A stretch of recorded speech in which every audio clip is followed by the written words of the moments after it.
Do you ever wonder if you want to convince someone to do something for you, but they never listen, and become more resistant than ever? Here are 4 simple tricks to manipulate anyone to do what you want. First, transform yourself into a deep listener. We can only pay attention to one thing at a time. So when we're having a conversation, we have to split our attention between what the other person is saying and what we want to say next. Usually, we tend to not pay attention to others because we are more interested in our own thoughts and experiences. It can be hard to give someone your full attention if you're thinking about other things or what you want to say next. The usual advice is to talk less and listen more, but that's not always easy to do. The only solution is to be motivated to reverse the dynamic and focus on the other person. Think like if you could step inside people's minds, it would be an amazing journey because you would be able to see what they are thinking and why they are thinking it. It's fun to think about what other people's thoughts might be, especially if they seem boring on the outside.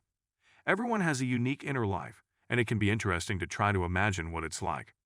Listening carefully to what people say and watching how they act can give us clues about what they're thinking and help us understand them better. If you want to be a good listener, you need to be motivated to listen.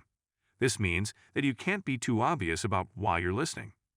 The other person has to feel like you're interested in what they're saying, even if they do most of the talking. In order to get to know someone, you should pay attention to their nonverbal cues and guide the conversation towards topics that they seem interested in. People usually like talking about their childhood, family, work, or things that they're passionate about. So asking questions about those things is a good way to get to know someone better.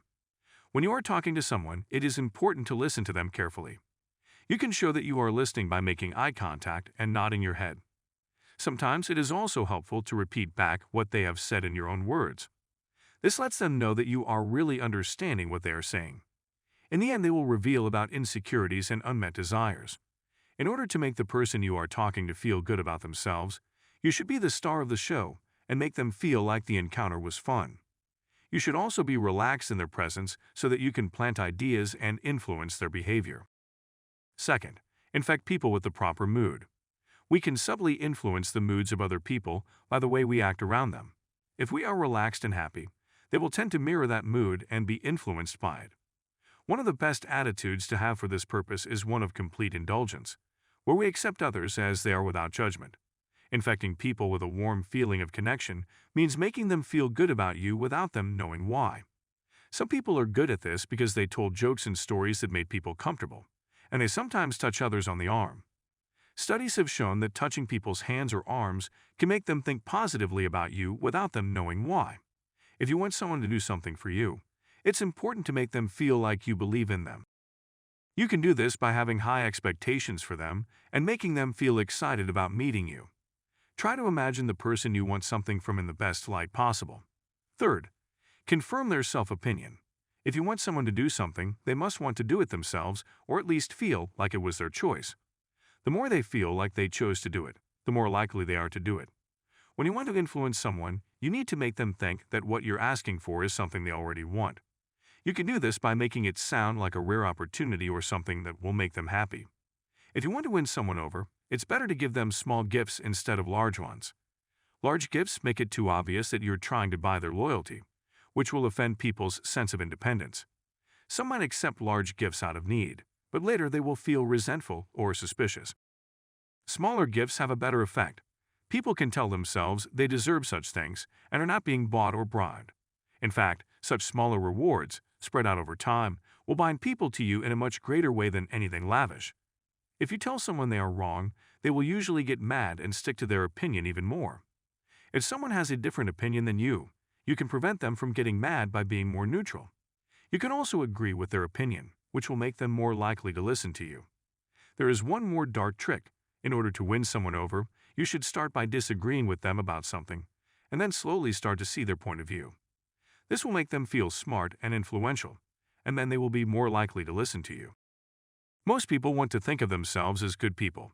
They want to do things that help others, and they want other people to see them as helpful.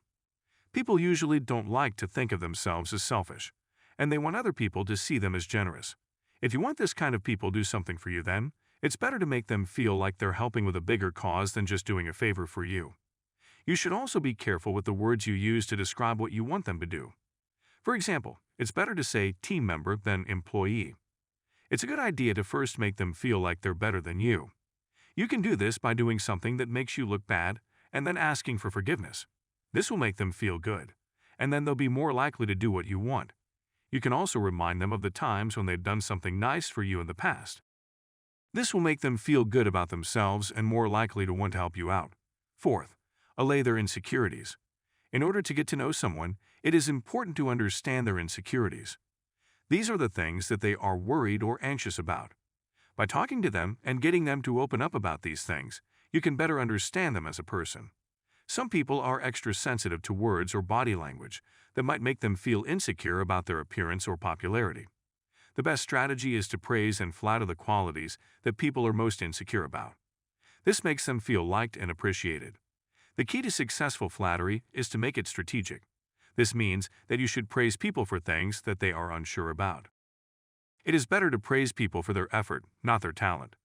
This is because when you only praise people for their talent, it sounds like you are saying they are lucky for being born with that talent. Everyone likes to feel that they worked hard for what they have, so it is better to praise people for their effort.